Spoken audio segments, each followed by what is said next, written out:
శ్రీకృష్ణకలనంతో బాధపడుతున్నారా? Be better వారి శిలాజిత్ వాడండి, సామర్థ్యాన్ని పెంచుకోండి. వివరాలకే డిస్క్రిప్షన్లోని లింక్ని క్లిక్ చేయండి.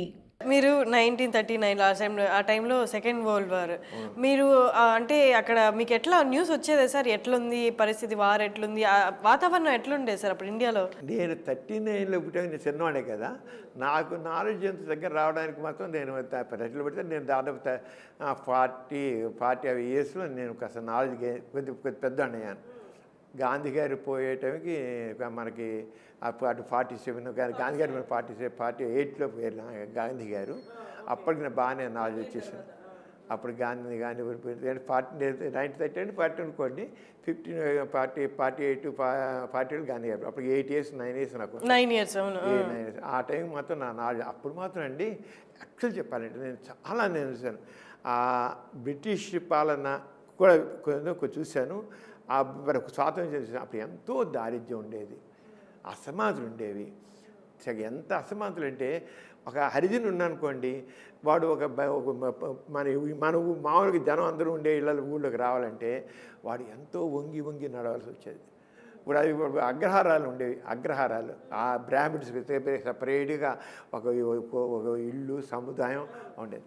అక్కడ ఏమైనా హరిజన్ వెళ్ళలేడు. అసలు హరిజన్ వెళ్ళాలంటే వాడు చెప్పులు తీసుకుని నెత్తిని పెట్టుకుని వంగి నడుచుకుంటూ వెళ్ళాలి. అగ్గాడు మంచినీళ్ళ బావులు అగ్ర కులసులకి వేరే మంచినీళ్ళ బావి, మామూలు వాళ్ళకి వీళ్ళకి వేరే మంచినీళ్ళ బావి. మంచినీళ్ళు కూడా బావులు కూడా వేరే. అప్పుడు ఇవి కొళాయిలు అని ఎక్కడున్నాయి లేవు. అంటే మా అయితే కొట్టుకునే పంపు ఉండేవి కానీ కొళాయిలు ఏం లేవు కదా. అలాగా అప్పుడు రోజుల్లో మనుషుల్ని ఎంతో హీనంగా చూసేవారండి నిజంగాను. సార్ అది నాకు ఒక డౌట్ ఉంది సార్. అక్కడ ఆల్రెడీ బ్రిటిషర్స్ వచ్చి మన మీద మొత్తం చూపిస్తున్నారు, వాళ్ళ రూల్ అంతా చూపిస్తున్నారు. అక్కడి నుంచి ఒకటి బాధుడైతే వీళ్ళలో వీళ్ళు మనలో మనం ఎందుకు పెట్టుకున్నాం అసలు? అంతా ఇండియన్స్గా ఉన్నప్పుడు ఒక పక్క పైనుంచి పడుతున్నాయి దెబ్బలు, మనం మళ్ళీ వీళ్ళు కొట్టుకోవడం, నువ్వు అగ్రకులము, నువ్వు పనికిరాని అంటరాని వాడివని అట్లా ఎందుకు చేసుకునేవాళ్ళు సార్ రెండు వైపుల నుండి? ఇప్పుడు మనకి సమానత్వ భావం వచ్చింది కనుక మనం ఈ రంగా ఇప్పుడు మీరు అడిగే ప్రశ్న, ఆ రోజులు సమానం అనే భావం లేదు జనాల్లో. అగ్ర కొలుసులు, నిమ్మన కొలుసులు, హిందువులు, ముస్లింలు అన్నీ వేరు. అంటే బ్రిటిష్ వచ్చాక ఇంకా విభజించు పాలితుల్లా చెప్పి రెచ్చగొట్టి జనాలను వేరువేరుగా చేసి ఇంకా పెంచి పోషించారు వాళ్ళు. అది కాదు మన సమాజంలోనే ఈ మతతత్వం ఉండబట్టి, కులతత్వం ఉండబట్టి మనుషుల మధ్య ఇన్ని అంతరాలు సృష్టింపడ్డాయి బాగాను. నేను గొప్ప అంటే నేను గొప్ప. అందుకని గాంధీ అంత ఇదిగా అంతరాంతరం నిర్మూలన కోసం కృషి చేశాడు. అంబేద్కర్ అంత చేశాడు. మరి రకరకాల విధవాలు ఆ రోజు బాల్య వివాహాలు జరిగిపోతుంటే ఎంత చెప్పారు. ఆడపిల్ల రజస్సులు కాకముందు పెళ్లి చేసేయాలి, రజస్సులు కాదు పెళ్లి చేసేది మహాఘోరం అనేవాళ్ళు. మీకు 8-9 ఇయర్స్ ఉన్న అప్పుడు ఆ టైంలో కూడా ఇది బాల్య వివాహాలు జరిగాయి. చాలా నా చిన్నతనం ఎన్నో బాల్య వివాహాలు చూశాను. మన ఈ బాల్య వివాహాలు మన చాలా 2000 ఎంత 70 ప్రాంతాలకు బాల్య వివాహాలు ఇప్పటికీ దొరుకుతాయండి బాల్య వివాహాలు. అప్పుడు చాలా ఎక్కువగా ఉండేవి బాల్య సతీసహగమనం ఉండేది సార్ మీరున్న టైం లేదు కదా? నేను చిన్నప్పుడు మాత్రం చాలా బాల్య వివాహాలు చూశాను. 10 ఏళ్ళకి, 12 ఏళ్ళకి, 14 ఏళ్ళకి, 15 ఏళ్ళు, 13, 14 ఏళ్ళలో ఆడపిల్లకి పెళ్ళి అయిపోయేది అంతే. ఆడపిల్లకి పెళ్ళి అయిపోవాలి. రజస్సులు అయ్యాక ఆడపిల్ల ఇంట్లో ఉన్నట్లయితే అరిష్టం అంతే. ఆడపిల్ల అనేది అసలు పనికి ఉంటే అసలు ఆ తల్లిదండ్రుల గుండె మీద నిప్పులు కుంపటి ఆడపిల్ల అంటే చంపేసేవాళ్ళు కదండి. ఆడపిల్లని భయంకరంగా చంపేసేవారు కదా. అంటే పిల్లలు పుడుతుండేవాళ్ళు అనుకోండి, ఆడపిల్ల పెళ్లి చేయడం కష్టం, ఆడపిల్ల పెంచడం కష్టం. ఎంత భయంకర ఇప్పటికీ మనస్తత్వం కొంతమందిలో ఉంది. ఈ ఆడపిల్ల ఏం తక్కువండి అసలు. ఆ జెండర్ డిస్క్రిమినేషన్ అనేది చాలా ఎక్కువ ఉండేది.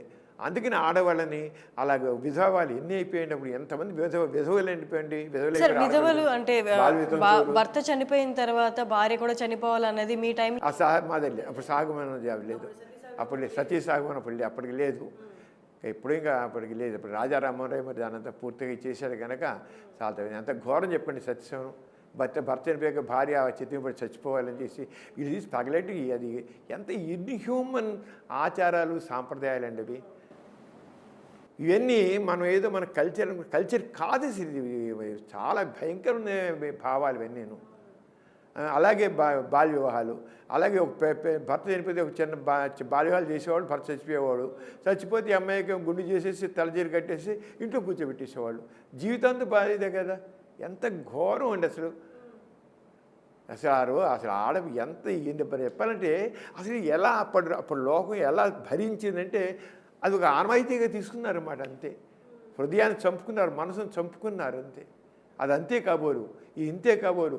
అలాగే వీళ్ళు కూడా అలాగే ఉన్నారు, వాయిస్ లేకుండా. ఆడపిల్లలు కూడా ఏమా చదువు లేదు, వాయిస్ లేదు, ఇది ఇంతే మనం పొడి ఉండాలని ఒక బానిస మనస్తత్వం ఉండిపెట్టి అదే ఘోరగా చెప్పేది.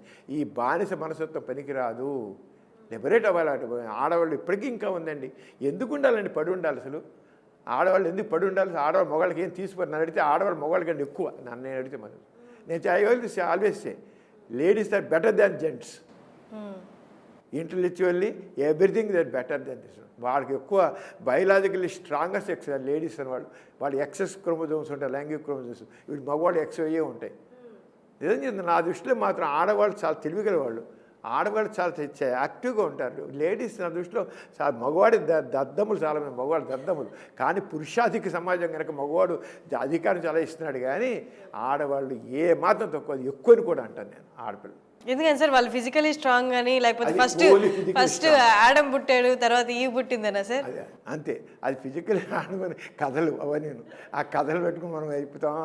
కథలు పుట్టేస్తాను అది అవన్నీ. నో, అసలు ఎట్టి పరిస్థితుల్లో కూడా జెండర్ డిస్క్రిమినేషన్ పనికి రాదు. ఆ విషయం మాత్రం చాలా గట్టిగా చెప్తాను. నో, అది విషయం చాలా గట్టిగా ఉండాలి. మన ప్రభుత్వాలు కూడా చాలా ఇప్పుడు ఇవన్నీ మార్పు వచ్చిందని చాలా మీ పుట్టిన దగ్గర నుంచి మీకు చాలా విషయంతా అసలు మా జనరేషన్కి మీరు చెప్తున్నవన్నీ ఏదో సినిమాలో చూసినట్టు అది నిజంగా జరిగాయా అన్నట్టు ఉంది సార్. కానీ జరిగాయి, ఘోరాలు జరిగాయి.